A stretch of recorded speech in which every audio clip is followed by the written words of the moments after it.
अपने सुंदर गीतों और उद्बोधन से हम सबको आनंदित करने वाले मेरे आदरणीय अग्रज श्रीमान राजवीर आर्य जी, उनका साथ दे रहे राजकुमार जी, मंच का संचालन कर रहे आदरणीय डॉक्टर विनय प्रताप राणाचार्य जी, इस कार्यक्रम के आयोजक और प्रायोजक आदरणीय रणजीत जी और श्रीमान रामगुरु जी, वंदनीय मातृशक्ति समादरणीय सज्जनों मित्रों,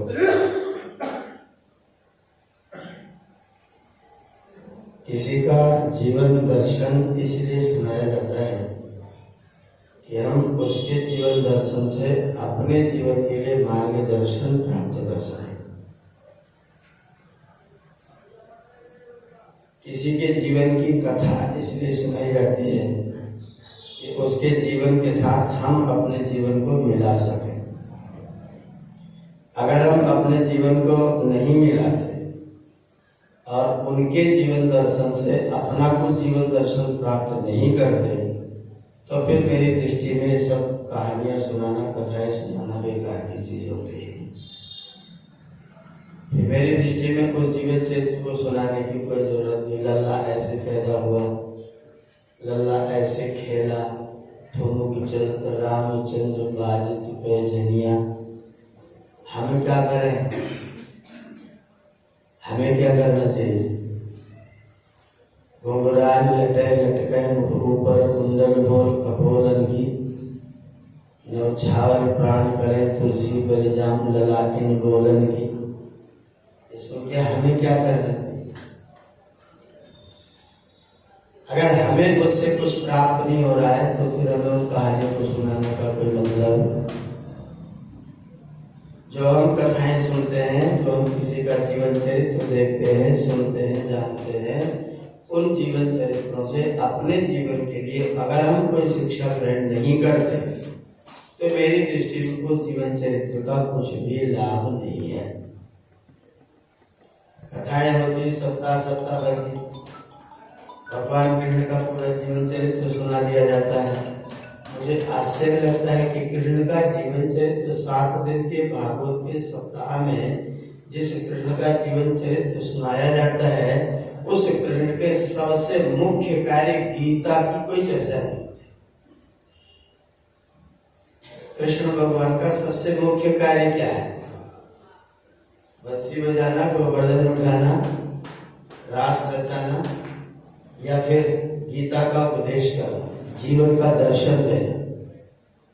मरे हुए व्यक्ति को, कमजोर व्यक्ति को, जो कप रहा था, हिल रहा था, धनुष जिसके हाथ से सरक के गिर जा रहा था, जो व्यक्ति संघर्ष करने के लिए, लड़ने के लिए बिल्कुल तैयार नहीं था, उस व्यक्ति को 18 दिन में धर्म की स्थापना के लिए प्रेरित कर देने का कार्य जिस कृष्ण ने किया, उस कृष्ण के उस चरित्र की चर्चा कोई कथा नहीं करती है। सब कथाओं में कृष्ण के बाल रूप का वर्णन है, फिर बंसी वादन का वर्णन है, फिर विवाह का वर्णन है, युधिष्ठिर के साथ उनके जो संबंध रहे महाभारत के युद्ध को करवा करके धर्म के राज्य की स्थापना का जो उनका सब प्रयास रहा, उसके लिए कोई कथा किसी कथा में सुनने को नहीं मिलती है। सुदामा जी ने चावल लेकर के मांग करके उनकी पत्नी चावल लेके दिया, वो चावल लेके सुदामा जी पहुंचे और अपनी गांठरी कांख में चाक रहे तो खोलत नाही सुधारस धीने। खूब कविता गाली उन लोगों ने, सुदामा जी गांठरी कांख में लगा रहे हैं, वो गिर गई। कृष्ण भगवान ने उठा करके 3 मुट्ठी चावल खा लिए तो 3 लोग उनको देते, तो कृष्ण भगवान कौन से लोग में रहे? तीनों लोग सुदामा जी को दे दिए, अपने किस लोक में रहे? कथा चल रही है, सुनाया जा रहा है, लेकिन उससे हम प्रेरणा नहीं लेंगे तो फिर कथा का कोई मतलब नहीं होता है। इसलिए जो हम राम कथा सुन रहे हैं, आज अगर राम का सच्चा चरित्र आपके समक्ष है, आज अगर कृष्ण का सच्चा चरित्र आपके समक्ष है, तो उसका आधार अगर कोई व्यक्ति है तो उस व्यक्ति का नाम है महर्षि दयानंद सरस्वती। ईश्वर दयानंद नहीं आते तो कृष्ण को आप्त पुरुष घोषणा करने वाला कौन था? महर्षि ने लिखा कृष्ण एक आप्त पुरुष थे जिन्होंने पूरे जीवन में एक भी पाप नहीं किया। कृष्ण ऐसे आप्त पुरुष थे कि पूरे जीवन में एक भी पाप नहीं किया। गांधारी ने लांछन लगाया कि नहीं लगाया? लांछन लगाया और शाप दिया। धृतराष्ट्र ने अगर ये कृष्ण ना होता तो ये ना होता। शकुनी ने, शिशुपाल ने, दुर्योधन ने, सारे लोगों ने कृष्ण का दोष निकाला। गांधारी ने तो श्राप दिया कि अगर ये ना होता तो युद्ध होता ही नहीं, मेरे पुत्र न मारे जाते। मेरे पुत्र के मारे जाने में पुत्र के कर्म कारण नहीं है, कृष्ण कारण है। मैं जीवन में दुखी हूं, कारण कौन है? ईश्वर, काल, कर्म, ईश्वर मिथ्या दोष लगा है। बिना मतलब में ईश्वर को दोष लगाते हैं। आप दुखी हैं तो उसके कारण आप स्वयं हैं। और जिस दिन लोग कथाओं में बताना शुरू कर देंगे कि सारे दुखों के कारण तुम स्वयं हो, तब आदमी को थोड़ा सहूर जगेगा, थोड़ी अकल आएगी। हम क्या बताते हैं? जैसा भाग्य में लिखा है वही होगा, अब तुमको कुछ करने की जरूरत बात ही खत्म हो।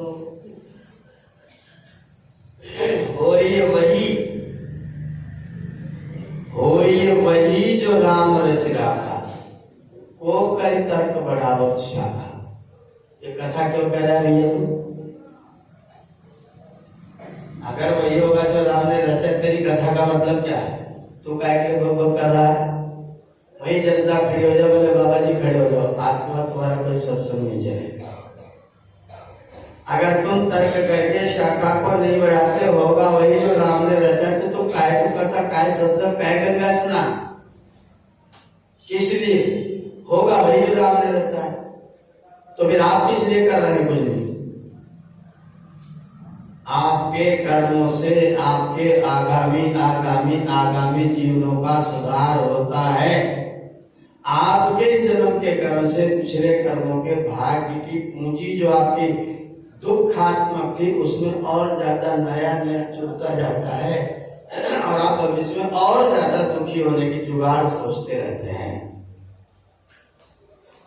हमने अपने देश के लोगों को पुरुषार्थ नहीं पढ़ाया, हमने अपने देश के लोगों को भाग्य पढ़ाया। भाग्य है पुरुषार्थ का ही परिणाम, भाग्य होता पुरुषार्थ से ही। लेकिन आपके बैंक में पैसा जमा है, विड्रॉल फॉर्म ना जमा करो तो पैसा बैंक का मैनेजर आपको ला के देगा क्या? पैसा तो जमा है। आपके भंडार में गेहूं का बीज तो 1 कुंटल रखा है, लेकिन आपने खेत में बोने का उद्यम नहीं किया तो भी उगेगा क्या? रखा तो है, रखा है तो उगाओगे नहीं, और नहीं उगाओगे तो उगने वाला भी भगवान को क्या पड़ी तुम्हारा बीज बोता फिरेगा। तुम कोशिश करो कि तुम्हारी सहायता कर सकता है। आप FIR दर्ज करने नहीं जाते तो पुलिस वाले आपके घर आकर के पूछेंगे किसने मारा है, उनको क्या जरूरत पड़ी। आप जाके चिल्लाइए, गुहार लगाइए कि हम बहुत पीटे हैं, तब पुलिस वाले देखें कैसे पीटे हो, किस कारण से पीटे हो। हम दुखी हैं तो कारण क्या है, हमें कष्ट है तो कारण क्या है। आपके हम सब के पास में भाग्य की इतनी बड़ी बड़ी गठरी रखी हुई है, लेकिन खुलेगी कैसे। उसे खोलोगे नहीं तो खुलेगी कैसे वो गठरी जो भाग्य की है वो आपको खोलनी पड़ेगी पुरुषार्थ करके। लोगों ने कहा जैसे राम रहे वैसे रहो। जो आचरण राम ने किया वो आचरण तुम करो। मैं राम का बहुत बड़ा भक्त हूं, लेकिन राम वाला काम करने वाला मैं नहीं हूं। मैंने कहा क्यों? बोले वो तो परब्रह्म थे, हम उनका वाला कैसे कर सकते। बात ही खत्म हो। जब राम परब्रह्म थे उनके वाला तुम नहीं कर सकते हो तो तुम्हारा जो कर रहे हो भक्ति ही करने का फिर क्या मतलब निकाल रहे। कोई किसी को कभी भी बिना कुछ किए कुछ भी नहीं देता है, और अगर देता है तो अन्याय करता है। सीधा सा सिद्धांत नोट करके डायरी पर, जो कोई किसी को बिना कुछ किए देता है वो उसका सत्यानाश करने की जुगाड़ करता है। और ईश्वर न्यायकारी, इसलिए ईश्वर ऐसा कभी भी कर नहीं सकता है। जो अध्यापक अपने बच्चे को बिना कुछ लिखे भी नंबर देता है प्रसाद के रूप में, वो बच्चा अगले साल पढ़ेगा क्या? क्यों पढ़ेगा? गुरुजी तो नंबर देंगे, गुरुजी का तो काम है। अरे गुरुजी तो दयालु है, गुरुजी तो देते ही है। तुम्ही शंकर, तुम्ही भोला, तुम्ही विष्णु, तुम्ही ब्रह्मा, हे भगवान सब कुछ तुम ही हो, तुम तो देते ही हो, हमें पढ़ने की कोई जरूरत। तो उसको देख करके जो दूसरा पढ़ रहा था बेचारा अगले बार क्या करेगा? जिसने इस बार पढ़ाई की थी और उसके नंबर कम आए, और जिसने नहीं की उसके नंबर ज्यादा आए, तो जिसने की वो अगली बार पढ़ेगा, अगली बार वो भी नहीं पढ़ने वाला। जब गुनाहगारों को देखी रहमते परवरदिगार, तो बेगुनाहों ने कहा हम भी गुनाहगारों में। हमारा भी नाम उसे भी लिख लो जिसमें फ्री भी मिल रहा, फ्री में लिखने वालों मेरा भी नाम लो। और ये फ्री देने वालों ने सब लोगों की बुद्धि को फ्री कर दिया है। जिस देश में श्रम को महत्व नहीं दिया जाएगा, मेहनत को महत्व नहीं दिया जाएगा, ताकत को, तप को, साधना को महत्व नहीं दिया जाएगा, उस देश में आने वाली सब की सब पीढ़ियां निकम्मी और नालायक होंगी और कुछ नहीं करेंगे। और वो देश अराजकता की आग में जाकर के जलेगा और अंत में जाकर के मिटेगा, नष्ट हो जाएगा। क्रूर कुचाले लोग शासन करेंगे। अगर युधिष्ठिर युद्ध में ना जाते, अर्जुन युद्ध में ना जाते, युधिष्ठिर भीम युद्ध में ना जाते, तो आपके यहाँ राज्य किनका होता? राज्य तो दुर्योधन का होता, क्योंकि वो तो पूरा परिश्रम कर रहे हैं। उन्होंने अपने परिश्रम में कोई कमी छोड़ी है क्या? और हम तो रहे भरोसे भाग के बैठे हुए आराम से। जब भगवान देंगे तो ले लेंगे, और नहीं दिया तो ये मान लेंगे कि हमारा भगवान हमारे ऊपर खुश नहीं है। तो भगवान को खुश करने के लिए कुछ करिएगा। बोले जाओ प्रसाद चढ़ाए बाबा जी, भगवान खुश, क्योंकि बाबा जी खुश। बाबा जी खुश तो भगवान, क्योंकि बाबा जी के बाबा जी एजेंट है। इनको खुश कर दो, ऊपर वाले की खुशी हो जाएगी। ये सब जो बातें हमने सीख रखी है सदियों से, 3500 साल हो गया इस भाग्यवाद की बीमारी को आपके द्वारा पालते पालते। 3500 साल पहले जैमिनी ने मीमांसा दर्शन लिखा था, और मीमांसा दर्शन में जैमिनी ने कहा था कि कर्म ही व्यक्ति को व्यक्ति बनाता है, व्यक्ति को व्यक्ति व्यक्तित्व नहीं बनाता है, व्यक्ति को व्यक्ति उसका कर्म बनाता है। कर्म ही सब कुछ है, कर्म ही श्रेष्ठ है। उसने तो कर्म को ही ईश्वर घोषित कर दिया, कर्म ही ईश्वर है। तुम्हारे जीवन के निर्माण का सारा का संसाधन क्या है? तुम्हारा कर्म है। और कर्म भी कौन सा? कर्म कौन सा? सीधा घोषणा किया, वेद विहित कर्म ही तुम्हारा आधार और अवलंबन। वेद विहित तो जो वेद के विरुद्ध है, वो जो वेद के विरुद्ध है वो कर्म आपका कल्याण करने वाला नहीं है। वही कर्म आपका कल्याण करेगा जो वेदोक्त है। और वेद किसने दिया? ईश्वर ने दिया। आज की तारीख में वेद को प्रतिष्ठित करने वाला अगर कोई व्यक्ति है तो उसका नाम क्या है? महर्षि दयानंद सरस्वती। पूरी दुनिया में, पूरे ब्रह्मांड में वेद का भाष्य न करने की लोगों ने घोषणा कर रखी थी। क्या घोषणा थी? वेदों को अगर मनुष्यों की भाषा में अनुवाद कर दोगे तो वेद पौरुषेय हो जाएगा और वेद की सत्ता समाप्त। इसलिए किसी को न बताओ तो सुरक्षित रहेगा। आप इस सिद्धांत से कितना सहमत हैं? किसी को न बताओ तो सुरक्षित रहेगा। अगर मैं प्रवचन ना करता होता तो मुझे ये वेद मंत्र, ये श्लोक, ये कविताएं ध्यान रहती? मैं ना बोलता, सुरक्षित रखता, याद करके अष्टाध्यायी को रख देता और किसी को ना पढ़ाता तो आज मुझे अष्टाध्यायी के सूत्र याद रहते। तो जो लोग कहते वेद को किसी को ना बताओ तो वेद सुरक्षित रहेगा, वो वेद का क्या करेंगे?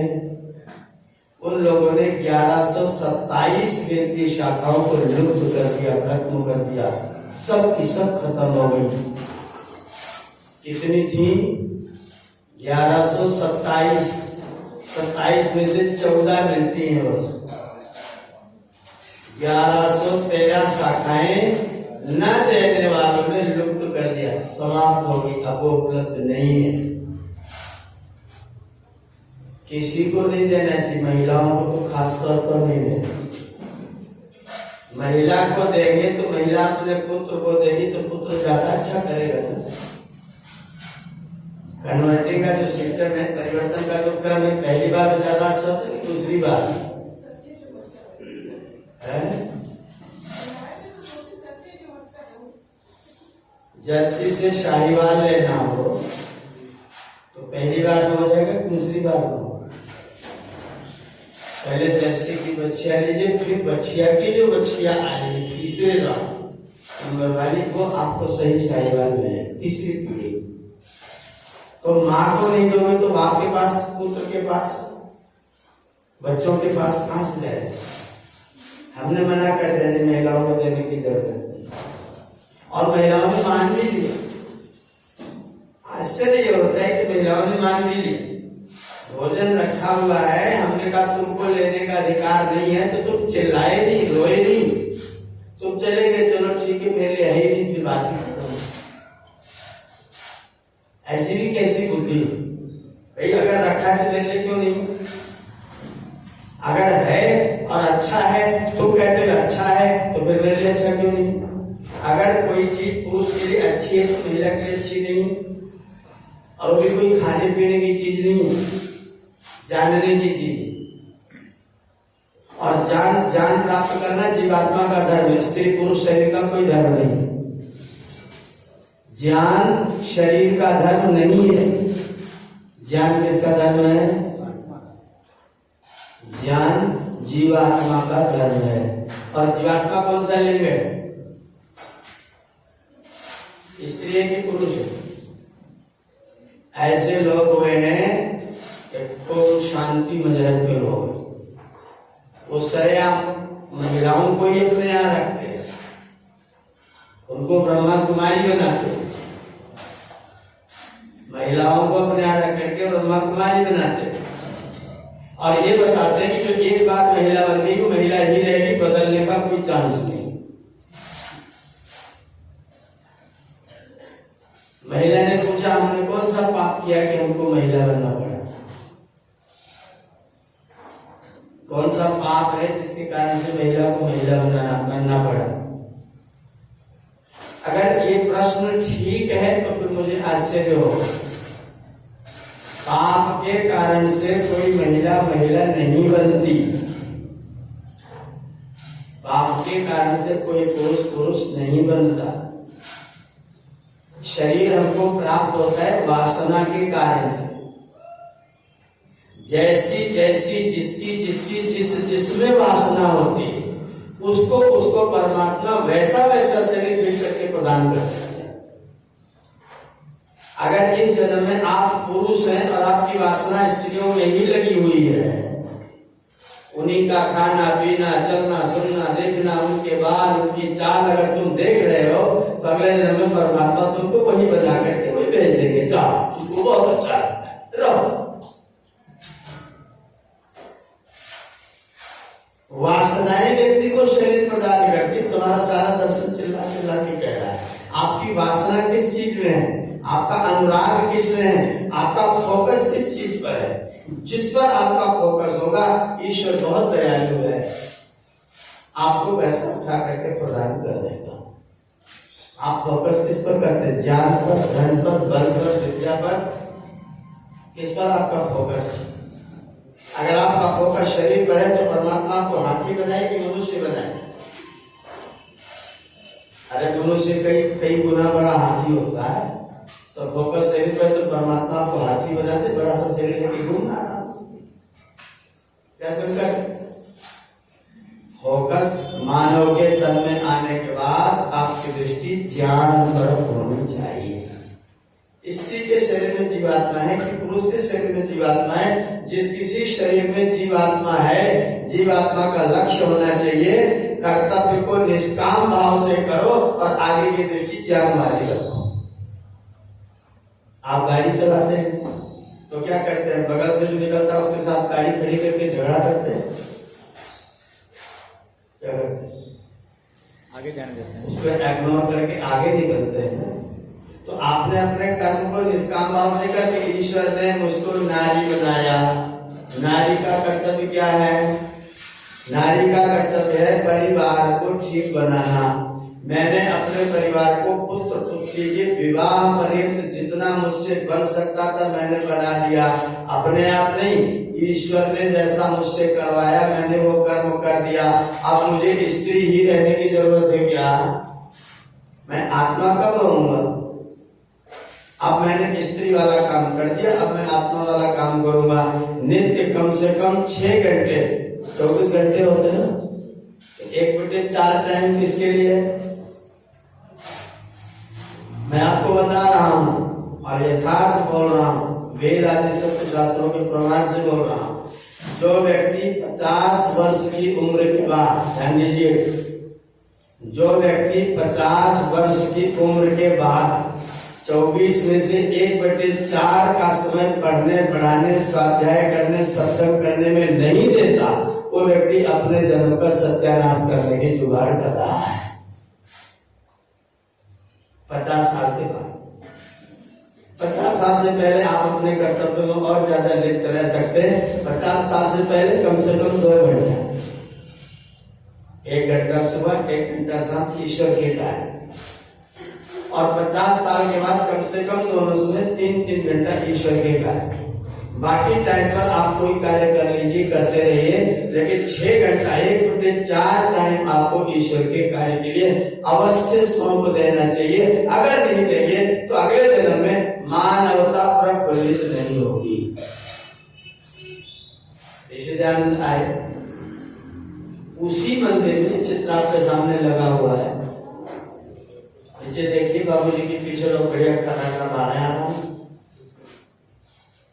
उधर एक महात्मा जी बैठे हुए, सोचने कोई और आएगा, बाल दक्षिणा चढ़ाएगा, वो पुजारी जी है, पंडित जी हैं।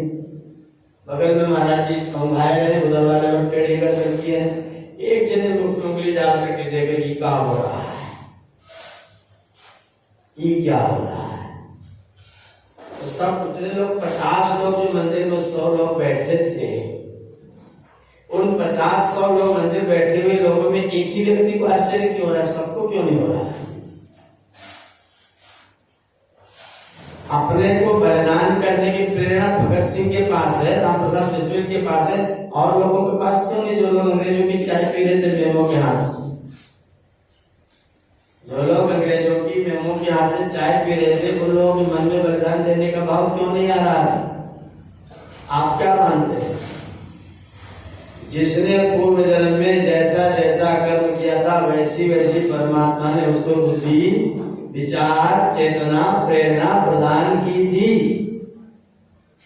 सबके पास धन संपदा होती है। बहुत लोग गाते हैं, बहुत लोग गाते हैं, लेकिन महर्षि का गुणगान कुछ लोग गाते हैं और कुछ लोग क्या गाते हैं? बोला भांग पी के नाचा, वो भी गा रहे हैं। बोला भांग पी के नाचा, शिव शंकर चले कैलाश दुनिया पढ़ने लगी, ये भी गाना गाया। गौरी ने पीस दे हरी हरी मेहंदी, पीस दे उन्हें लगाया नहीं, हो गया कब गाना हो, और वो गाने खूब बज रहे हैं। एक गाना राजवीर जी गा रहे हैं, दोनों गा रहे हैं ना, लेकिन दोनों के गाने में अंतर क्या है? दोनों गाने वालों को परमात्मा अगली बार फिर से गला देंगे, फिर से गला देंगे, गला देंगे। लेकिन कौन सा वाला देंगे? गला ये वाला जो आगे घास चलता है, पीछे देख एकदम मस्त हो जाते हैं, मजा आ भाई तेरी घास चल रहा है। उसका नाम है वैशाख नंदन। जब वैशाख में गेहूं कट जाता है तो आगे चला, एक मुट्ठा घास चला, इतना चल लिए हो गया था कल्याण, और बड़ा तेजी से गाता है। पुष्ट्राणाम विवाहेषु गर्दभा गीत गायिका, ऊंटों का विवाह था, गधे भजन गाने पहुंचे। पुष्ट्राणाम विवाहेषु गर्दभा गीत गायिका, परस्परम प्रशंसन्ति अहो रूपम अहो ध्वनि। गधा करे क्या सुंदर दूल्हा आया है, दूल्हा करे क्या सुंदर गाना गाया, अहो रूपम अहो ध्वनि। तो गला देंगे भगवान, गला देंगे। गाना कौन सा गाना? जो यथार्थ है, जो सत्य है, जो ईश्वर से व्यक्ति को जोड़ता है। इस दुनिया में एक ही बीमारी है, एक बीमारी, सारी बीमारियों की एक बीमारी। क्या बीमारी है? ईश्वर से न जुड़ना, बस। बाकी सब उस बीमारी के अंग। मुख्य बीमारी क्या है? कई अनुबंध विपत्ति प्रभु सोई, कि जब तब सुमिरन भजन न हो। क्या बीमारी है? परमात्मा को भूल जाना। सारा एकमात्र रोग है भगवान को भूल जाना, बस। बाकी सब में सब, बुखार आया तो शरीर में दर्द हुआ, तो शरीर गर्म हुआ, तो भूख नहीं लगी, तो लीवर कमजोर हुआ, सारी बीमारियां एक बीमारी की अंग है, ईश्वर को भूल जाना। और जिसने अपना भजन गाया ईश्वर से जोड़ने के लिए, उसी ने गाया। बाकी सब तो खाली रभाए हैं, चिल्लाए हैं, शोर मचाया। उनका गाने का कोई मतलब नहीं है। गाया है व्यक्ति को ईश्वर के साथ में जोड़ा है। न गाया ईश गुण माया का गुण गाया तो क्या गाया? न गाया ईश गुण माया का गुण गाया तो क्या गाया? न भाया मात पितु मन और के मन भाया तो क्या भाया? न भाया मात पितु मन, अपनी माँ को प्रसन्न नहीं कर सका, अपने पिता को प्रसन्न नहीं कर सका, दुनिया के लोगों का लवर बना घूम रहा है। माँ खुश नहीं है, पिता खुश नहीं है, और तू लवर बना घूम रहा है, चारों तरफ लवर लवर कर रहा है। लवर नहीं, लवर लवर करता है। अवधी भाषा में लवर लवर करना जानते हैं आप? नहीं बैठे नहीं बैठे, जहां पाओगे लवर लवर। लव करेगा तो ईश्वर से करेगा, नहीं तो लवर लवर करेगा। न गाया ईश गुण माया का गुण गाया तो क्या गाया? अगर भजन ने, अगर गीत ने, मंदिर में कल हम सुन रहे जिस भजन में ओम का नाम नहीं, उस भजन को गाना ना चाहिए। और आप गा कौन सा है?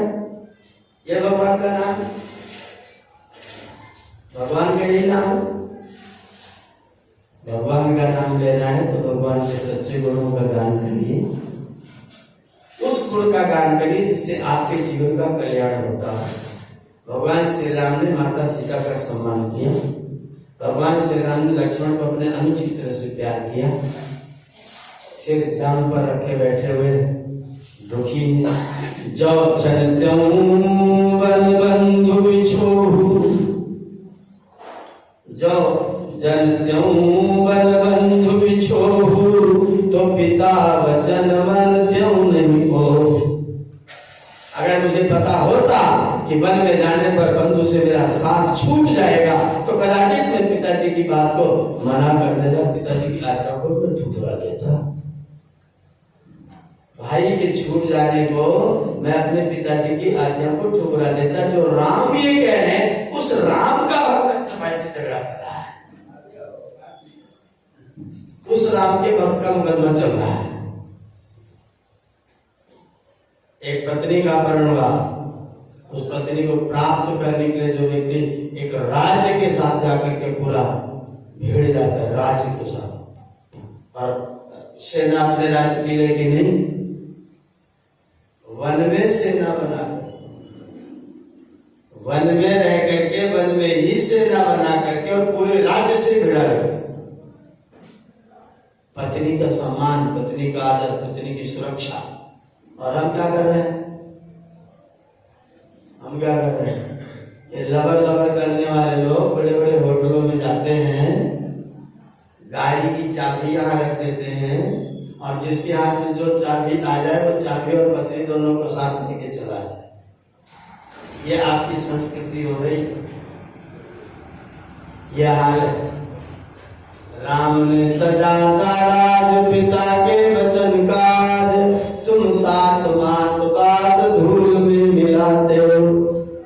राम ने किया था युद्ध सती सीता के निमित्त, तुम लाल ललना लुटेरों से लुटाते हो। राम ने निषाद और भीलों को लगाया गले, तुम कह पतित पगों से ठुकराते हो। एक वीर काम गुणधाम श्री राम से, कैसे बतलाओ राम भक्त कह रहा। क्या कर रहे हो भैया? राम की कथा सुनो तो राम की भक्ति से ओतप्रोत हो जाओ और जो राम ने काम किया उस काम को लेकर के अपनाओ। ये सीख मेरे गुरुवर महर्षि दयानंद सरस्वती ने आज के दिन प्राप्त किया था। ये उनके लिए बोध पर्व है और हम सब के लिए इसको बोध पर्व के रूप में ही मनाया जाना चाहिए। हमारे जीवन में बोध कब उगेगा? हमारे जीवन में यथार्थ का प्रवेश कब होगा?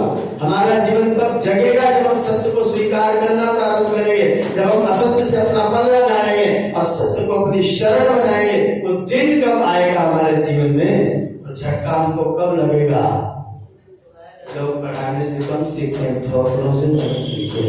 तो आपको ठोकर कब लगेगी? जब आप कुछ सीखेंगे, कुछ बदलेंगे, कुछ परिवर्तन होगा। हमारे जीवन में परिवर्तन आना चाहिए। कथा सुनने के बाद आपके जीवन में कोई एक तत्व, कोई एक सूत्र तो जीवन में काम करने लगे है। आज के बाद मैं ऐसा करूंगा, आज मैं ये संकल्प लेता हूँ मैं ये कार्य करूंगा।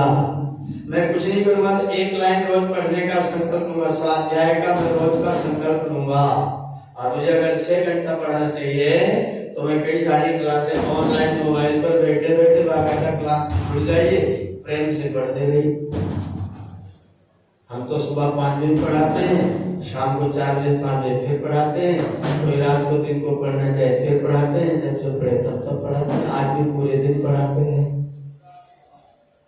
जब इतनी सुविधा दे रखी है, जब मोबाइल आपके इतने काम आ रहा है, अपना बैठ जाइए आराम से। कितने अच्छे अच्छे विद्वानों की बातें आपको सुनने को प्राप्त होंगी। 1 घंटा 2 घंटा स्वाध्याय के लिए प्रारंभ करिए। हो सकता है जिनको कोई प्रेरणा आ जाए।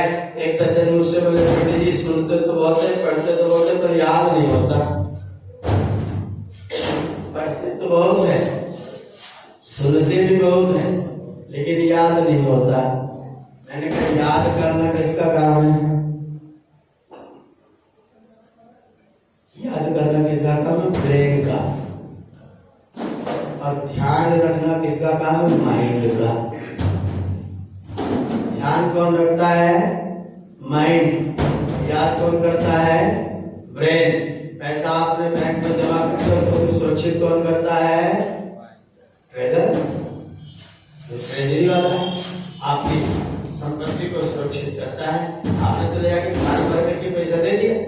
उसकी सुरक्षा कौन करेगा और टाइम पर देगा कौन?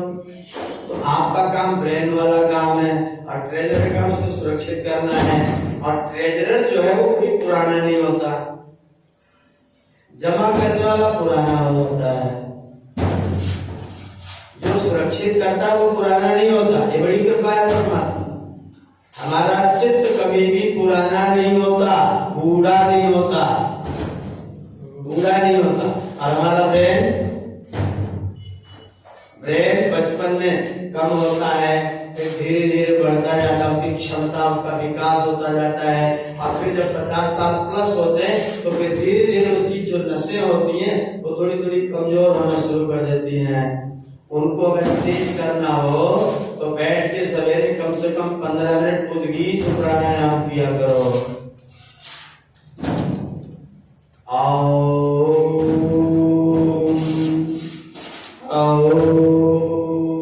तीन ध्वनियां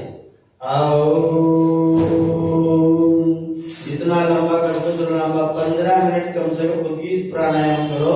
उस प्राणायाम से आपकी जो ब्रेन की शक्तियां जो क्षीण हो रही है उनमें ताजगी है, उनमें प्रेरणा प्राप्त हो, आपका ब्रेन काम ठीक से करता रहेगा।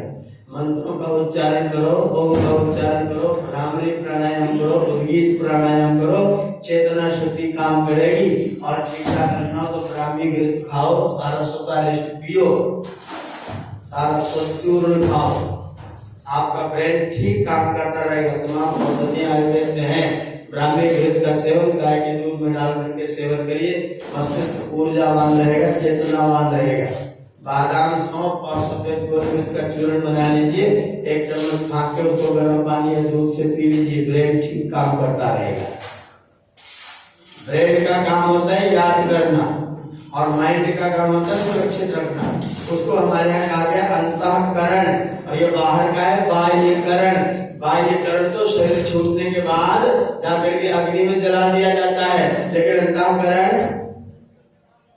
अंतःकरण जलाया नहीं जाता है, वो जीवात्मा के साथ में निकल करके संग संग जाता है। और जब अगली बार आते हो तो वही वाला आपको फिर से प्राप्त हो जाता है। जैसे आपका मकान है ना, मकान, आप मकान में रह रहे हैं तो मकान को छोड़ करके आप जा रहे हैं, आपके साथ में शरीर आ रहा है। ऐसे ही एक मकान हमारा शरीर भी है। इस मकान को भी हम छोड़ते जो अंदर वाला है, जैसे बड़े मकान को छोड़ के आप शरीर के साथ बाहर जा रहे हैं, वैसे ही मृत्यु के समय पर इस वाले मकान को छोड़ के अंदर वाले साजो सामान को साथ लेके आप जाते हैं। वो सामान कभी पुराना नहीं होता, हमेशा नया नया ही रहता है।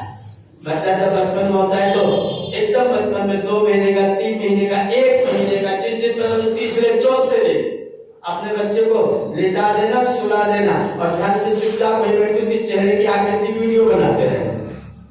क्या करेगा? क्या करता है? कभी मुस्कुराता है, कभी हाथ पैर चलाने लग जाता है। अभी 3 दिन का है, 4 दिन का, ज्यादा दिन का नहीं हुआ, 2-3 दिन का, ये 4 दिन का ही लेटा हुआ है, मुस्कुरा रहा है। इस जन्म की खुशी से मुस्कुरा रहा है क्या? नहीं नहीं, उस समय बच्चे के ऊपर जो पुराने संस्कार थे वो हावी रहते हैं और चित्त का चक्र चलता रहता है। जब वो पिछले जन्म का बूढ़ा था तो उसने कहीं सत्संग सुना होगा और वो सत्संग उसके दिमाग में आ गया, उसको मजा आ गया, प्रसन्न है। और किसी ने उसे कुछ बुरा भला कहा होगा, दादा तुम तो सठिया गए, दादा तुम तो सठिया गए। अब ये ध्यान आ गया, पुराना वाला जमा था बैंक बैलेंस, वो सठिया कह रहा है। बच्चा एकदम से नाराज होकर रोना शुरू कर दी, एकदम सठिया है। 5 साल तक बच्चे ज्यादा समय तक पुराने संस्कारों के साथ में रहते हैं। 5 साल के बाद फिर बच्चों पर नए वाले संस्कार हावी होना शुरू होते हैं। 5 साल बचपन में जो पैदा हुआ बच्चा, मैं तो गोद में जाकर अपने तुरंत बाद बच्चे को लेके मेरी गोद में डाल दिया। वो बच्चा मेरी गोद में आते रोना शुरू कर दिया। उसने रोना शुरू किया, मेरा वीडियो पड़ा हुआ है, उसने रोना शुरू किया और मैंने जातकर्म संस्कार के मंत्र पढ़ने शुरू किए। उसी दिन पैदा हुए बच्चे की घटना आपको बता रहा हूँ, उसी दिन पैदा हुए बच्चे की घटना बता रहा हूँ। जुड़वा पैदा हुए दो बच्चे एक साथ, हम उसको देखने हॉस्पिटल पहुंचे, वहां जाकर के उन्होंने लाके मेरे गोद में, मेरे आदरपुर मेरे गोद में बच्चे को लाके डाला। बच्चा आते ही कहीं कहीं शुरू किया, मैंने कुछ नहीं किया, हिलाया लुलुलुलुलु होगा होगा लुलुलु सब प्रकार की बातें, जो मालूम पतंग जैसा उड़ाती रहती है बच्चों को बोली। मैंने चुपचाप उसको गोद में रहने दिया और जाप कर संस्कार के मंत्र पढ़ने शुरू किए। डॉक्टर साहब ओम सोम आयुष्मान सुभोषधि विरायुष्मान स्तेनत्वा आयुषा आयुष्मंतम करोमि। पहला मंत्र बोलते बोलते आंखें टक मेरे चेहरे की ओर और एकदम शांत। उसकी माता एकदम से आश्चर्यचकित हो गई, ये क्या है। और फिर वो लगभग जात करके लगभग 15 मंत्र हैं, वो सारे मंत्र मैंने पढ़े पूरा। अब मैंने मंत्र बंद किया, फिर रोना शुरू कर दिया। मैंने कहा भारी बवाल, अब मंत्र भी सुनेगा फिर रोएगा। मैं जितनी देर बैठा रहा, जब तक मंत्र सुने तब तक चुप, और मंत्र बंद को बोलना बंद और करो। ये बच्चा क्या है? वो बच्चा पूर्व जन्म में वेद मंत्र सुन चुका हुआ आत्मा है, जो इस जन्म में शरीर धारण करके आया है। और उसके उसी सौभाग्य के कारण से जिस दिन पैदा हुआ है, उसी दिन उसके कान में मंत्र सुनने का अवसर प्राप्त हुआ है। और सौभाग्यशाली बच्चे होते हैं, वो गर्भावस्था में ही उनको मंत्र सुनने का अवसर प्राप्त हो जाता है। गर्भ में ही पुंसवन संस्कार में वो मंत्र को सुनने वाले बच्चे हैं, उनका और सौभाग्य है। तो में और ज्यादा वेद के मंत्रों के संस्कृति के निकट थे, वो बच्चे स्मरण करते हैं। अगर हम उन बच्चों को वो चीज दे रहे हैं, वेद मंत्र दे रहे हैं, तो बच्चे कैसे होंगे? हमको गाना देने लगे तो कैसे होंगे? लल्ला लल्ला लोरी, दूध की कटोरी, दूध में बतासा, लल्ला करे, लल्ला करे तो लल्ला फिर जीवन में क्या करेगा? वही करे, तुम देखते रहिए। क्या कैसे बनाएंगे बच्चों को? भगवान राम मर्यादा पुरुषोत्तम जब शरीर धारण करके माँ को चले गोद में आए, तो माता जी ने क्या सुनाया था? होगा लुलु नहीं, वेद मंत्र सुनाया था। पढ़ना रामचरितमानस में, पढ़ना वाल्मीकि रामायण में। जब राम जी गोद में है तो माता जी गोद में राम जी को रख करके माता जी हावयंती हुताशनम, वो ये चीज कर रही, वो गोद में है और वो मंत्र पढ़ रही। अब बच्चा चुपचाप माता जी को देख रहा है, तो माता जी के मुंह से जब वो मंत्र सुन रहा होगा तो वो कैसा होगा? और जब माता जी की लोरी सुन रहा होगा तो एक ऐसी ऐसी विचित्र विचित्र बातें हमारी माताएं बहनें जो है ना, बुआ के नाम से, भाभी के नाम से, मामी के नाम से कहीं कोई शब्द बुलाएंगे, उसका गाली उसको सिखाएंगे। बचपन में उसको गाली सिखाते हैं और गमनी बना बना के गाली सिखाते हैं। तो बच्चा जब बड़ा होता है, कह जाता है कि तू गाली देता है, सिखाया किसने? आपने मंत्र कब सिखाया उसको? भगवान राम की कथा सुनी है तो मंत्र पर आइए, वेद की बात पर आइए, वेद के सिद्धांत पर आइए, वेद के वचनों पर आइए। जो राम ने किया था वो करना शुरू कर दीजिए, जो राम के पिताजी ने माता जी का वो करना शुरू कर दीजिए। राम की उत्पत्ति यज्ञ से, जहां कहेंगे वहीं पर अग्निहोत्र। और राम के पुजारी कुंभ के मेले में 60 करोड़ लोग नहाने के लिए आए। मैं वहां 1 महीने तक रहा, सेक्टर 8 में पूरा 1 महीना, 16 जनवरी से शुरू किया और 14 फरवरी को हमने अपनी यज्ञ की पूर्णाहुति की। बीच में समय निकलता था तो हम जाते थे घूमने के। पूरे कुंभ के मेले में करोड़ों करोड़ का पंडाल बाबा जी लोगों का लगा था, करोड़ों करोड़ों का। गुरु शरणानंद काश्मी जी महाराज वृंदावन के, उनका एक कैंप है जो बाबा रामदेव जी 3-4 दिन की रहे थे अमावस्या के टाइम। हमारे पूरे सेक्टर को 2800 शौचालय आवंटित थे। 2800 शौचालय हमारे सेक्टर को आवंटित थे। उनमें से 1000 शौचालय सतपाल महाराज ने अपने कैंप में लगवा लिया, राजनाथ सिंह से फोन करवा के, और 700 शौचालय साध्वी महाराज ने अपने यहाँ लगवा लिए। 1300 में पूरा सेक्टर। हम लोग मांगने गए तो करें जी अब तो आपको एक ही मिल पाएगा। बड़ी मुश्किल से कहा के एडीएम से बच्चे के मेरे गांव के एडीएम है, उनसे मिलकर तब 2 शौचालय मुश्किल से। इतने बड़े बड़े कैंपों में हम जहाँ 1000 शौचालय लगा है तो कितने लोग की संख्या आने वालों की होगी। लेकिन ये जसाला नजारा, 1 तोले घी का हवन नजारा, घी का हवन नहीं है, करोड़ों के व्यय है। लेकिन यज्ञ अग्निहोत्र करने वाली यज्ञशाला कितनी है? एक यज्ञशाला बनी थी सेक्टर 10 में, सेक्टर 10 में चला 7 मंजिल की थी, उसके चला 7 मंजिल, 101 कुंड उसमें बने थे। भव्य शाला देखने बहुत सुंदर। एक दिन मैं जाते जाते मैं चला इस शाला में देख लूं क्या हो रहा है। हम वहां जब पहुंचे हवन का तो 101 कुंडों के बीच में किसी पर भी कोई बिछावट नहीं थी। रेत पर हवन कुंड बना हुआ है, बिछावट कोई नहीं है, पुआल जहां तहां बिखरा जैसे सरिया में डाला जाता उस तरह से पड़ा हुआ है। 5, 7, 8 वेदियों पर कुछ यजमान लोग बैठे हुए हैं, पंडित जी स्वस्ति वाचन का पाठ कर रहे हैं। यजमान लोग इतना मोटा मोटा लकड़ी का कुंदा हवन में खड़ा डाल दिए हैं और अपने आप स्वाहा बोल के केवल तिल, एकमात्र सूखे तिल की आहुति, कुछ नहीं, न गुड़ न घी न चावल न जौ, कुछ नहीं, केवल तिल। पंडित जी स्वस्ति वाचन पढ़ रहे हैं, आधे लोग आ रहे हैं, आधे लोग संध्या ला रहे हैं, आधे लोग चल फिर रहे हैं, आधे लोग परिक्रमा कर रहे हैं और उसी में 5, 7, 10 कुंडों पर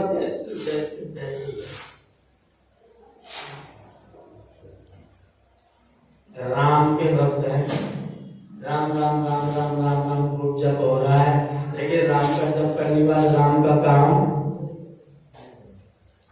राम ने जैसे किया था, उत्तिष्ठ नरशार्दूल कर्तव्यम दैवमान्यकम। हे मेरे बेटे, ऐ कौशल्या के नंदन, ऐ दशरथ नंदन, उठो जगो, सवेरा हो गया, सवेरे सवेरे जगो, संध्या वंदन करो, अग्निहोत्र करो, कर्तव्यम दैवमान्यकम। दैवमान्यकम माने रोज किया जाने वाला अग्निहोत्र कर्म करो। राम बचपन में 15 साल की उम्र में अग्निहोत्र करने का आदेश दिया जा रहा है और राम की भक्त 60 साल के हो गए तो भी अग्निहोत्र के नाम पर भाग रहे हैं। घी गायब, सामग्री गायब, संध्या गायब, आसन गायब, न आचमन का पता न व्यवहार का पता, बस सीधे बैठकर आराम से हो रहा है। मुश्किल से 10-20 स्थानों पर जहाँ यज्ञशालाएं बनी हुई थी वहां पर पूजा पाठ का तो पूरा सिस्टम था, लेकिन अग्निहोत्र का कोई सिस्टम। वो लोग अग्निहोत्र माने समापन पर कार्यक्रम करना है, अग्निहोत्र समापन पर करना है। वो बालू में अपनी लकड़ी रख करके अग्निहोत्र की आहुतियां डाल करके इतना सारा सामग्री उपलब्ध करके जलने का कोई ठेका नहीं, वो बाद में हवा से अपना जलता रहेगा, समापन में जला करके टेंट उखाड़ना है। ये आपके देश में महाकुंभ जैसे इतने बड़े आंदोलन में अगर जितने लोग थे उतने लोग यज्ञ का वातावरण बना होता, कदाचित आप कल्पना करिए कैसा वातावरण होता, वेद का पाठ होता। शरणानंद के आश्रम में एक व्यक्ति IITian बैंगलोर से आए, मुझे रास्ते में मिल गए, मुझसे बोले आप क्या कर रहे हैं? मैंने कहा मेरा भी कैंप लगा। बोले आप क्या करते हैं? मैंने कहा मैं तो वेद प्रवचन करता हूँ। बोले मैं तो शरणानंद जी के आश्रम में आया हूँ, मैंने 16,000 रुपए में 16 दिन के लिए एक कमरा बुक किया हुआ है, मैं उसमें रुकूंगा। मैंने कहा वहाँ सुविधा बहुत अच्छी, आप वहाँ रुकिए। बोले आपके यहाँ क्या सुविधा? हमने कहा हमारे यहाँ तो पुआल बिछा है, गद्दा बिछा है, जमीन पर सोना पड़ेगा। हमारे यहाँ जमीन पर सोना पड़ेगा, भोजन बढ़िया बनवा के देंगे, उसमें कोई दो राय नहीं है, बढ़िया एकदम घर जैसा भोजन, दाल चावल रोटी सब्जी आपको खिलाएंगे, लेटने के लिए गद्दा प्रदान करेंगे। व्यवस्था हमारे पास उतनी ज्यादा नहीं, मेरे पास उतना पैसा नहीं है। शरणानंद जी क्या पैसा होते भाई, आप वहां जाओ तो जाओ। बोले मेरा कमरा बुक है। मैंने कहा बिल्कुल वहां रुकिए, कोई बात नहीं। वो वहां गए, जिन लोगों ने 16,000 रुपए एडवांस ले रखा था वो लोग कहे आप 2 घंटा रुकिए तो फिर बात करेंगे आपसे। उन्होंने कहा तब तक हम अपना सामान यहाँ रख देते हैं, नहीं सामान अपना लेकर। वो मैं छोड़ के वहां चला तो मेरे पीछे मेरे कैंप में चले आए। यहाँ कर उन्होंने वेद का प्रवचन सुना। IIT का व्यक्ति, प्रदीप प्रभु नाम उसका, चाहे मैं आपसे बात करवा दूंगा। IIT का व्यक्ति, उसने पहले दिन वेद का प्रवचन सुना। ये बोला गुरुजी मेरा एक कमरा बुक कर दो, मैं यहीं रहूंगा। मैंने कहा 16,000, बोले वो दान हो गए। अब उस कैंप में मैं नहीं जाऊंगा, मैं आपके पास ही रहूंगा। तो व्यक्ति 28 तारीख से लेकर के 14 फरवरी तक हमारे कैंप में रहा। आज वो सैनिक अग्निहोत्री है। वहीं से जो कुल संविदा सामग्री कंधे पर लेकर के चलना शुरू कर दिया। बोला अब आप वाला संकल्प मैं भी करूंगा, जब तक अग्निहोत्र नहीं करूंगा तब तक और कुछ नहीं करूंगा। और अब मैं इन सारे लोगों को मैंने देख लिया, ये लोग क्या लोग। एक गुरु माँ अमृता देवी है, वहां व्यक्तिगत करे मोहम्मद साहब यहाँ रहते हैं और जीसस क्राइस्ट यहाँ रहते हैं। जीसस क्राइस्ट कहाँ रहते हैं?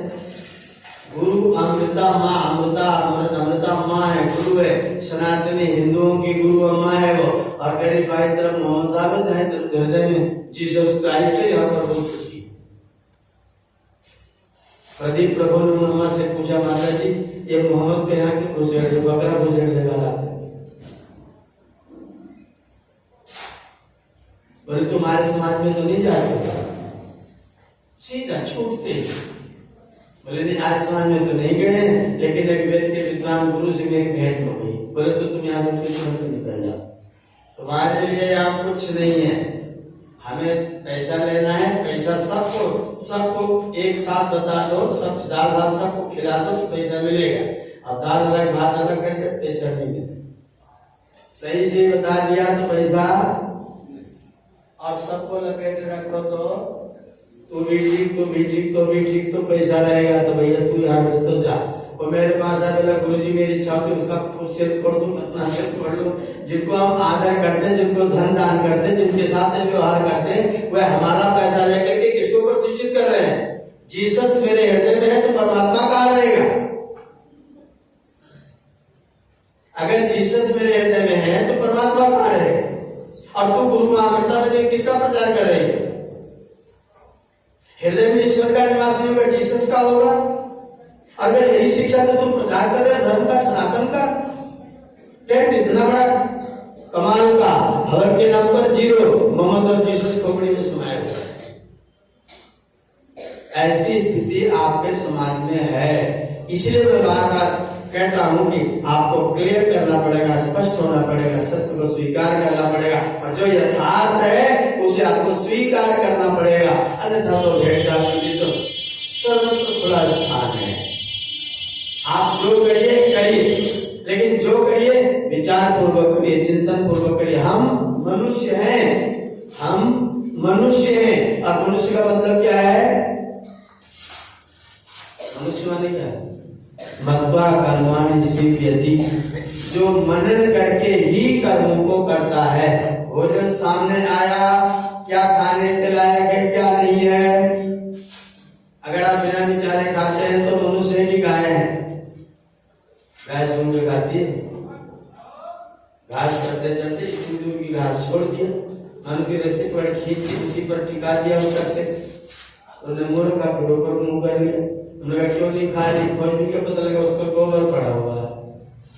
उतनी दूर में पहले चलने वाली गाय ने गोबर कर दिया था, तो गोबर के बगल वाली उसी घास को छोड़ करके अगल बगल पर पूरा पांटा चल रही है, वहां सूंघ करके छोड़ दे रही। और हम क्या कर रहे हैं? हमने अपनी सूंघ की आदत ही सड़ी डाल रखी है। जो चीज गंधाती वो हमको महकती है, जो गंधाती हमको महकती है, जो महकती वो हमको गंधाती है। भिवंडी एक जगह है मुंबई में, सुना होगा आप लोग। 70% लगभग मुस्लिम आबादी, 30% हम लोग, वहाँ चौरसिया लोग बहुत है। ये अपने यहाँ के सब अपने यहाँ के लोग, मिर्जापुर के जो उन्होंने मुझे बुलाया हवन करने का। सब पान का व्यापार है, छोटे छोटे, इतने में 3 दुकानें होंगी। इस मंच पर 3-4 दुकानें हैं। तो पान की पत्ती गड्डी आती, छाट पीट करके सही करके नाप तोड़ करके, बम्बैया है, कलकतिया है, बेंगलोर का है, वहां वाला छाट पीट के इकट्ठा करके पैक करके फिर से चटपट भगा देना, ये उन लोगों का काम है। दिवाली के दिन मुझे हवन करने के लिए बुलाया, बगल से गए जाए ना मैंने चला से पूछा इसको क्या हुआ है, बोला शुगर है, उसको गंध कहाँ से आएगी, तो घी का हवन गंध आता है। जो गंध है वो उसके लिए बदबू है, सूखो, और जो दुर्गंध है उसके लिए बीड़ी पी रहा, खतरा मार रहा है और मस्त है। क्या जीवन हो गया, कैसे मनुष्य हम हो गए, कैसे हमारे मन में स्वाभिमान नहीं जगता, कैसे तेज नहीं जगता, कैसे बुराइयां मेरे ऊपर हावी होती चली जाती है और मैं रगड़ के मुंडा बोला, पंडित जी थोड़ा हमारा हाथवा देखिए भाग्य कैसा है। हमने कहा हाथ तो तुमने चूना से रगड़ के सब रेखवे खत्म कर दिया, तुम्हारा भाग्य खत्म हो गया। हाथ में चूना सूती रगड़ सब रेखा ही खत्म कर दिया, हम का भाग्य देखे। बोले ना थोड़ा देख कुछ नहीं देखने के लायक बचे ही कुछ नहीं। जिस दिन सूती और चूना छोड़ दोगे तो उस दिन मुझे हाथ दिखाना, मैं तुम्हारा हाथ दे दूंगा। बोला कहा बताएं, छोड़ना चाहते पर छूटती ही नहीं है। ये मनुष्य है, आप कल्पना करिए, मुझे मनुष्य है। जो व्यक्ति चाहेगा मैं छोड़ू ना छोड़ पाए, कैसा मनुष्य हो, कैसा मनुष्य मनन करता है, मनन करेगा तो असत्य को छोड़ेगा, सत्य को स्वीकार करेगा। जो असत्य को पकड़ के घूम रहा, असत्य मुझे नहीं छोड़ता। दो मित्र गए गंगा जी में नहाने के लिए, बढ़िया धारा बह रही थी, उसमें भालू बहता हुआ जा रहा है, मालूम पड़ा कम्बल जा रहा है। उस मित्र ने कहा अच्छा कम्बल जा रहा है, दौड़ के ले ले। एक मित्र कूद गया भालू के पास पहुंचा, भालू चढ़ बैठा, अब वही रोने लगे। भालू कभी नीचे कभी ऊपर, ये कभी नीचे कभी ऊपर, वो चलने लगे। दूसरे मित्र ने कहा भाई साहब कम्बल अगर ज्यादा भारी हो तो ही छोड़ दो। बोले कम्बल है मैं नहीं छोड़ रहा है, हम तो छोड़ना चाहते हैं, कम्बल है हमें नहीं छोड़ रहा है, ये मैं पकड़ लिया। वो कौन सा कम्बल है, वो कम्बल है, उसके सामने हमारे कम बल है, कम बल है। अब कम तम्बाकू पकड़े घूम रही है, सिगरेट पकड़े घूम रहा है, गुटखा पकड़े घूम रहा है, शराब पकड़े घूम रही है, क्या क्या इसको पकड़े घूम रहा है, बीमार लाचार रोगी, और प्रवचन करता है मोदी जी ने ऐसा कर दिया, इतना बड़ा भाषण देगा कि राष्ट्रपति को सबूत बताएगा, प्रधानमंत्री को अगर सिखाएगा। 22 जनवरी को आप लोगों ने अमुक को क्यों नहीं निमंत्रित किया था, आप लोग सनातन, आप लोग राष्ट्र को बिगाड़ना, इतना सबूत बताता है। तंबाकू खोपड़ी पर लादन बन रहा है, उसको नहीं छोड़ पा रहा, इतना सबूतदार है कि मोदी जी योगी को कथा बनाता है, सब नेताओं को बताता है ऐसा ऐसा कर, और अपना करने का नंबर आता है तो टाइम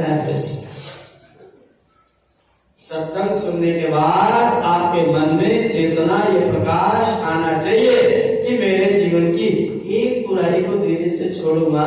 तो ध्यान रखिएगा, दुष्ट जब जाता है तो अकेला नहीं जाता है, और सज्जन जब आता है तो अकेला नहीं आता। ठीक है, जैसे डांस दुष्ट जाएगा तो अकेला नहीं जाएगा, एक दो लोगों को लेके जाएगा, और सज्जन जब आएगा तो अकेला नहीं आएगा, लोगों को लेके आएगा, और जाएगा तो आपको साथ लेके जाएगा, फिर आपको अपना बना के जाएगा। दुर्जन आपको अपना नहीं बनाएगा, आपको छोड़ के चला जाएगा, काम आपसे निकालेगा लेकिन आपका साथ। सज्जन आपसे काम नहीं निकालेगा, आपको काम लगाएगा, आपको काम बताएगा। आप किसको बुलाएंगे, सज्जन आए कि दुर्जन आए, बुराई जाएगी तो उसके साथ एक और बुराई आ जाएगी, एक और बुराई जाएगी, और आपका जीवन पवित्र होना। यदि धुलाई शुरू हो गई तो एक बार, दो बार, 3 बार, 4 बार, 5 बार धुलाई होगी। अगर आपने धुलाई नहीं शुरू किया तब क्या होगा? ये सत्संग क्या है? ये धुलाई है। सत्संग करना किस लिए है? ये धुलाई है। ओम नाम का सोडा साबुन दया नाम के दरिया। दरिया वाला जानते हैं? नदी। ओम नाम के सोडा साबुन दया नाम के दरिया। ज्ञान को पाटा मन के छाटा रहे दारू चुनरिया। बरवा ससुररिया धर्म की डगरी तोरिया भैया मन के धोबा मोरी मेरी मोरी मेरी चुनरी तोरिया भैया धोबा कहाँ धोओगे? सत्संग की गंग में जब लोग नहा लेते हैं, सत्संग की गंगा में जो लोग नहाते हैं, सत्संग की गंगा में जो लोग नहाते हैं, पापी से पापी भी पावन बन जाते हैं। सत्संग की गंगा में जो रोज नहाते हैं, पावन से पापी भी पावन बन जाते हैं। लेकिन बोलने को तो यार बोलने को सनत तो मैं जाऊंगा अपने आप को धोने के लिए, गंगा जी में नहाएंगे, पुण्य कमाएंगे, वहां डुबकी लगाएंगे, पाप धुल जाएंगे। कौन सी गंगा में? पाप धुलेंगे जानकी गंगा में स्नान से, शरीर धुलेगा गंगा जी में स्नान से, दोनों अच्छा। गंगा जी में स्नान में कोई वो नहीं है, कोई शिकायत नहीं है। नहाइए, नहाना चाहिए। जो लोग आए उनका धन्यवाद। लेकिन जानकी गंगा में शरीर को धोने के बाद अपने जानकी गंगा में अपने मन को भी धोने की चेष्टा कर लीजिए, तो गंगा स्नान पूर्ण हो जाएगा। पूर्ण कुंभ है। पूर्ण कब होगा? शरीर से स्नान से नहीं, जब मन से भी स्नान कर लेंगे तो होगा। मन सन जग में प्रकाश कोई सच्चा मित्र, और मन सन और कोई शत्रु हुड़दंगा है। मन से रीत प्रीत, मन से शांति गीत, मन ही तो डालता सुकर्म में अड़ंगा है। और मन है मरीज तो लजीज कोई चीज नहीं, और मन यदि चंगा तो कठौती में भी, मन यदि चंगा तो कठौती तो मन को नहीं है, क्या तो है?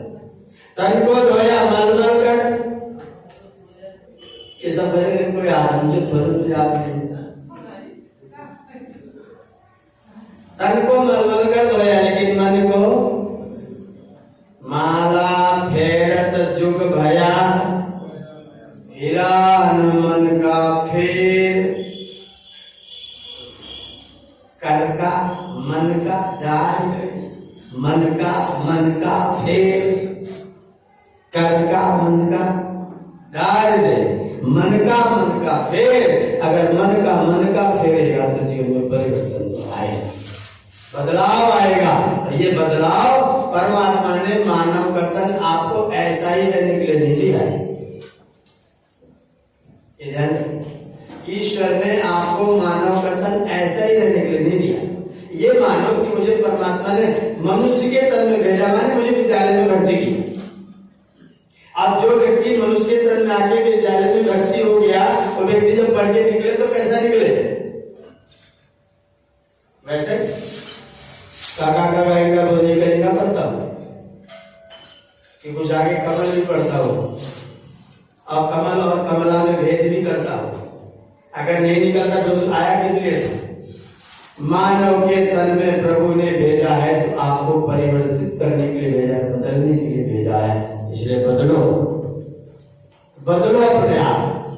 एक थोड़ा सा बदलो, थोड़ा बदलो। जब एक जैसा हो जाएंगे सब लोग, नहीं बदलेगा धीरे धीरे। शरीर अपने जीवन में परिवर्तन की धारा लाए, जो लोग कुछ परिवर्तन करें। ये नया जोड़ूंगा, ये पुराना छोड़ूंगा, एक नया जोड़ूंगा, एक पुराना छोड़ूंगा। एक संकल्प ग्रहण करना, एक संकल्प छोड़ना।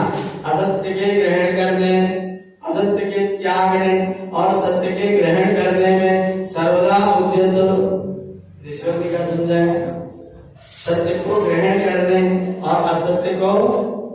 आप अपने घर में रोज झाड़ू लगाते हैं और फिर अगरबत्ती लगाते हैं, बुराई बाहर अच्छाई, और जीवन में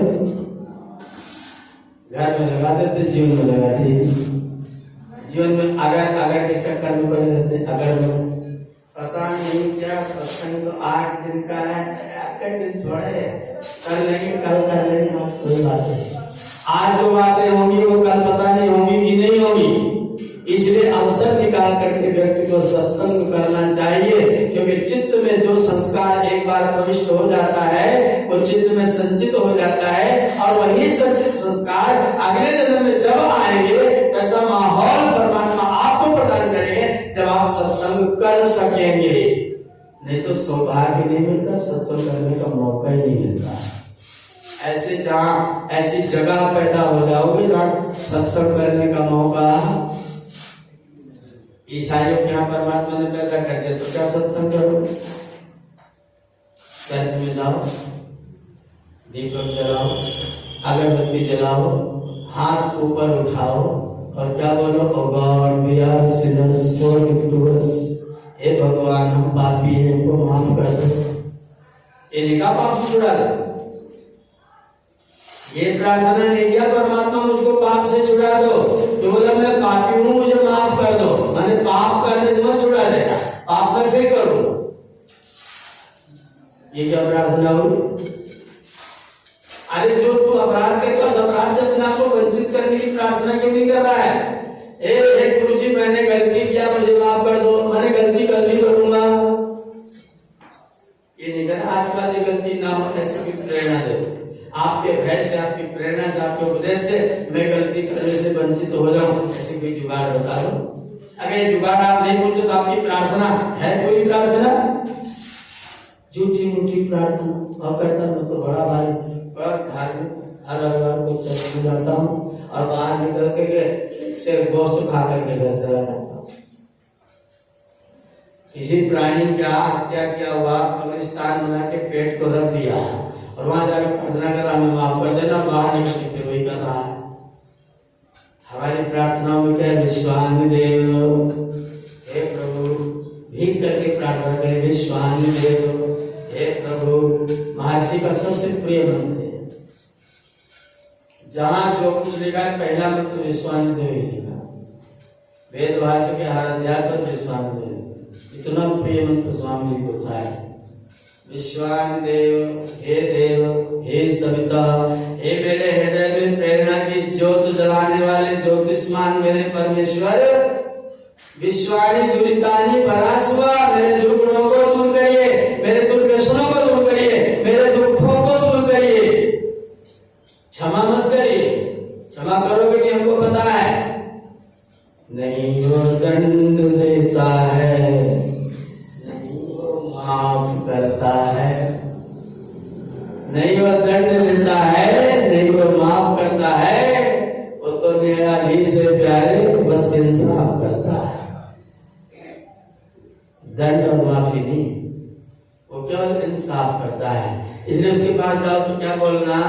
हे सबके प्रेरक, हे सबके उत्पादक, हे सबके पालक। सजिदा कहते हैं पालक, प्रेरक, उत्पादक, उत्पन्न करता है, पालन करता है, सारे जीवन प्रेरणा देता रहता है। हे दिव्य गुण कर्म स्वायुक्त मेरे परमेश्वर, दुरितानी विश्वानी परास्व, जितने भी दुर्गुण दुर्व्यसन दुख है मुझसे बहुत दूर हटा दो, घर का जितना कूड़ा करकट सब झाड़ लगा के बाहर डाल। और यद भद्रम तन्न आसु, और जो भद्र है उसको अंदर ला दो। जो कल्याणकारी चीजें हैं, जो मेरे जीवन का कल्याण करती हैं, जो मेरे जीवन को सफलता सिद्ध करती हैं, जो मुझे महापुरुष की कोटि में लाके खड़ा कर देती हैं, जो मुझे पितर बना देती हैं, जो मुझे देव बना देती हैं, जो मुझे ऋषि बना देती है। एक ही व्यक्ति है, पितर बन जाता है, देव बन जाता है, ऋषि बन जाता है। कैसे? बुराइयों को दूर करके और अच्छाइयों को अपने पास में बुला करके। जितने जितने दुर्गुण दुर्व्यसन दुख दूर होते जाएंगे, उतने उतने सद्गुण सुव्यसन आपके जीवन में आते जाएंगे, और जितना जितना जीवन में सुख आता जाएगा, आनंद आता जाएगा, सुगुण आते जाएंगे, उतना उतना जीवन पवित्र होते होते पिता देव ऋषि और फिर अंत में मुक्त जीवात्मा के रूप में हमारी प्रसिद्धि हो सकेगी। इसलिए बुराइयां दूर हो, अच्छाइयां मेरे जीवन में आए। हम गंगा में स्नान करें शरीर से, ज्ञान गंगा में स्नान करें मन से। मेरे प्रभु भगवान श्री राम, जिनको हम राम राम कहते हैं, जिनको अपना आदर्श मानते हैं, उनको मेरे गुरुदेव महर्षि दयानंद सरस्वती ने राम को किरण को प्रतिष्ठा प्रदान किया और कहा कि लोग हमारे महापुरुष हैं, उन महर्षि का आज बोधोत्सव है, तो हम भी थोड़े से 2 दिन में आ जाए, हम भी थोड़ा अपने देवी देवताओं को मजाक उड़ाना बंद कर दें।